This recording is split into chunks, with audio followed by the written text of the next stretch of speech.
నమస్కారం మీ అందరికి కూడా తెలియజేసుకుంటూ ఆంధ్రప్రదేశ్ రాష్ట్రంలోనే కాదు ఈ ప్రపంచంలోనే క్రెడిట్ కోల్పోయినటువంటి జగన్మోహన్ రెడ్డి క్రెడిట్ చోరీ గురించి మాట్లాడుతూ ఉంటే చాలా ఆశ్చర్యంగా ఉన్నటువంటి పరిస్థితి. మొన్న జరిగినటువంటి 2024 ఎన్నికల్లోనే ఈ రాష్ట్రంలో జగన్మోహన్ రెడ్డికి ఎంత క్రెడిట్ ఉందో ప్రజలే తీర్పిచ్చినటువంటి పరిస్థితి మనందరం కూడా చూస్తున్నటువంటి పరిస్థితి.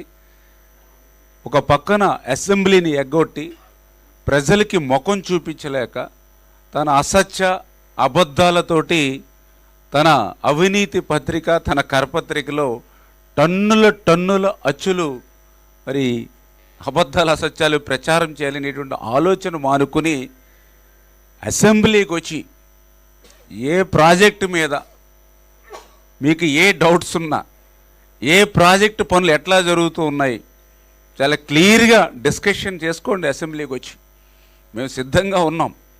ఎందుకంటే ఆ రోజు ఎన్టీ రామారావు గారి దగ్గర నుంచి ఈరోజు చంద్రబాబు నాయుడు గారి వరకు ఈ ఆంధ్రప్రదేశ్ రాష్ట్రంలో ఇరిగేషన్కి అత్యంత ప్రాధాన్యత ఇస్తున్నదే తెలుగుదేశం. ఈరోజు తెలుగుదేశం, జనసేన, బీజేపీ, ఎన్డీఏ ప్రభుత్వం. అందుచేత అసెంబ్లీలో ఏ ప్రాజెక్టు మీదైనా ఏ ఇరిగేషన్ మీదైనా చర్చకి వేళ మేము సిద్ధంగా ఉన్నాం. రండి అసెంబ్లీకి వచ్చి చర్చించండి.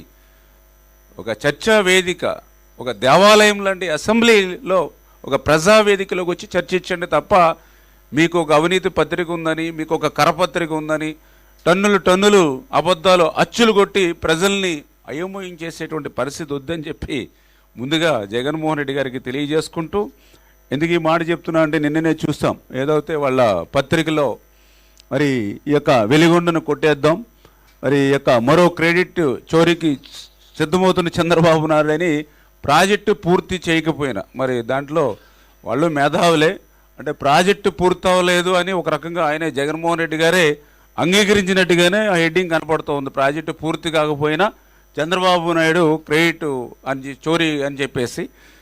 సరే, వాళ్ళు ఏదైతే వెలుగొండ ప్రాజెక్టు గురించి మాట్లాడుతూ ఉన్నారో మరి ఆ వెలుగొండ ప్రాజెక్టుకి సంబంధించినటువంటి వాస్తవాలు, ఎందుకంటే మేము కూడా చాలాసార్లు చెప్పడం జరుగుతూ ఉంది.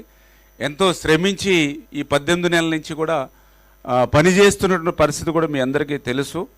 అటువంటి వెలుగొండ ప్రాజెక్టు ఎందుకంటే ఈవేళ అత్యంత వెనకబడినటువంటి ఫ్లోరైడ్ బాధితులు ఉన్నటువంటి జిల్లా అయినటువంటి ఉమ్మడి ప్రకాశం జిల్లా, అదేవిధంగా నెల్లూరు, కడప జిల్లాలకు సంబంధించినటువంటి ప్రాజెక్టు, అత్యంత జీవనాడి ప్రకాశం జిల్లాకి వెలుగొండ ప్రాజెక్టు 1996లోనే మరి ఆ రోజు చంద్రబాబు నాయుడు గారు భూమి పూజ ఆయన పుట్టినరోజున చేసి ప్రారంభించినటువంటి ప్రాజెక్టు.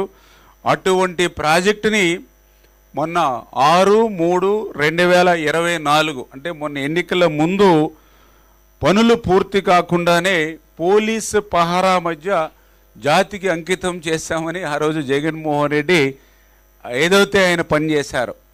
ఎందుకంటే జాతికి అంకితం అంటే నిజంగా వెలుగొండ ప్రాజెక్టు అంటే దశాబ్దాల కళ. అటువంటి కళ నెరవేరితే ఒక పండగ వాతావరణం జరగాలి నిజంగా ప్రాజెక్టు పూర్తయి ఉంటే. కానీ ఆ రోజు మీరు జాతికి అంకితం అని ఏదైతే చేసినటువంటి రోజు ఆ యొక్క జిల్లా అంతా కూడా 144 సెక్షన్ పెట్టి 30 యాక్ట్ పెట్టి ముందస్తు అరెస్టులు పెట్టి హౌస్ అరెస్టులు పెట్టి పోలీస్ స్టేషన్లోకి తీసుకెళ్ళి అక్కడ రైతు సంఘాల నాయకులను కూర్చోబెట్టి నిర్వాసితులు ఎవరో కూడా ఇంటిలోంచి బయటికి రాకుండా కాపలా పెట్టి బ్యారికేడ్లు పెట్టి పరదాలు పెట్టి ఆ రోజు మీరు చేసినటువంటి విధానమే మీరు ఆ ప్రాజెక్టు పూర్తవ్వలేదు అనే విషయం స్పష్టంగా ప్రజలందరికీ కూడా అర్థమవుతున్నటువంటి పరిస్థితి అని చెప్పి తెలియజేసుకుంటూ, మరి అటువంటి ప్రాజెక్టుకి సంబంధించి మనందరికీ కూడా ఒక అవగాహన. ఎందుకంటే వెలుగొండ ప్రాజెక్టుది నేను కూడా ఈ 18 నెలల కాలంలో చాలాసార్లు ఫిజికల్గా కూడా విజిట్ చేయడం జరిగింది, చాలాసార్లు రివ్యూ చేయడం జరిగింది. గౌరవ ముఖ్యమంత్రి నారా చంద్రబాబు నాయుడు గారు కూడా ప్రతి 10 రోజులకి 15 రోజులకి వెలుగొండ మీద కూడా ఎప్పటికప్పుడు రివ్యూ చేస్తూ ఖచ్చితంగా 2026 కల్లా ఈ యొక్క వెలుగొండను పూర్తి చేయాలనేటువంటి ఆలోచనతో చంద్రబాబు నాయుడు గారు ఇచ్చినటువంటి మార్గ నిర్దేశకం అనుగుణంగా మేము కూడా పనిచేస్తున్నాం. అందులో భాగంగానే ఒకసారి మీ ద్వారా ఆంధ్రప్రదేశ్ రాష్ట్ర ప్రజలకు కూడా ఒక అవగాహన కోసం ఏదైతే వెలుగొండ ప్రాజెక్టు మీ అందరికీ తెలుసు, ఏదైతే శ్రీశైలం రిజర్వాయరు, మరి శ్రీశైలం రిజర్వాయర్ తర్వాత ఇక్కడే మనకి హెడ్ వర్క్స్ ఉంటాయి. Srisailam head works. ఎందుకంటే ఈ శ్రీశైలంలో వాటరు మనకి ఈ టన్నెల్లోకి రావాలంటే హెడ్ వర్క్స్ దగ్గరే గేట్స్ కానీ వింగ్స్ కానీ ఇవన్నీ కూడా ఉంటాయి. ఈ హెడ్ వర్క్స్ కంప్లీట్ అవుతేనే వాటర్ని మనం క్లోజ్ చేసుకోవడం కానీ లేకపోతే వదులుకోవడానికి కానీ అవకాశం ఉంటుంది హెడ్ వర్క్స్. దాని తర్వాత టన్నెల్ 1, టన్నెల్ 2 మనకి 2 టన్నెల్స్ జంట సొరంగాలు ఉన్నటువంటి పరిస్థితి ఈ ప్రాజెక్ట్కి. ఒకటి 8,500 క్యూసిక్లు అంటే టన్నెల్ 2, అదే టన్నెల్ 1 చూస్తే 3,000 క్యూసిక్లు అంటే రెండు కలిపి దగ్గరికి రఫ్గా 11,500 2 సొరంగాలు కలిపి టన్నెల్స్. ఈ టన్నెల్స్ దాటిన తర్వాత నెక్స్ట్ ఫీడర్ కెనాల్. ఈ ఫీడర్ కెనాల్ పూర్తయిన తర్వాత మన నల్లమల సాగర్కి వాటర్ వస్తుంది. ఈ నల్లమల సాగర్లో కూడా ఎక్కడ చూసినా చుట్టూ సరౌండింగ్ అన్నీ కూడా మరి రెగ్యులేటర్స్ అన్నీ కూడా కన్స్ట్రక్షన్ చేసుకుని అక్కడి నుంచి మనం ఈ యొక్క కెనాల్స్కి మనం వాటర్ ఇచ్చేటువంటి పరిస్థితి ఉంటుంది. వాస్తవంగా ఇది అంటే మనకు శ్రీశైలంలో వాటర్ ఉండి ఇక్కడ హెడ్ రెగ్యులేటర్ పూర్తయి, ఈ హెడ్ రెగ్యులేటర్ పూర్తయిన తర్వాత టన్నెల్ 1, టన్నెల్ 2 పూర్తయి ఇక్కడికి వాటర్ వస్తే ఈ టన్నెల్స్ నుంచి ఫీడర్ కెనాల్ అంటే ఈ టన్నెల్స్ మరి 18 కిలోమీటర్ల టన్నెల్స్. ఇవి చాలా పొడవైనటువంటి కిలోమీటర్లే. ఎందుకంటే నేను కూడా మొన్న టన్నెల్లోకి లోపలికి 17 కిలోమీటర్ల వరకు వెళ్ళడానికి 2 అవర్స్, రావడానికి 2 అవర్స్ బై వెహికల్ పట్టినటువంటి పరిస్థితి.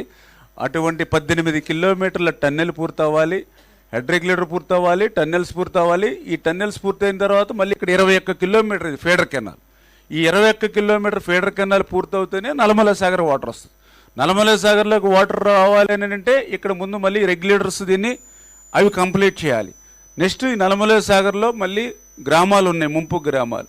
దగ్గర వాళ్ళకి మళ్ళీ దగ్గర 900 కోట్ల రూపాయలు R&R ఇచ్చి అవి ఖాళీ చేయాలి. మళ్ళీ వీళ్ళకి కాలనీలు మళ్ళీ నిర్మాణం చేయాలి. ఇవన్నీ పూర్తవుతే వెలుగొండ ప్రాజెక్టు పూర్తయినట్టుగా మనందరం కూడా భావించాలి. మేమైనా అందరం కూడా ఎవరైనా కూడా ఆ రకంగా ఎన్ని పూర్తవుతూనే భావిస్తాం.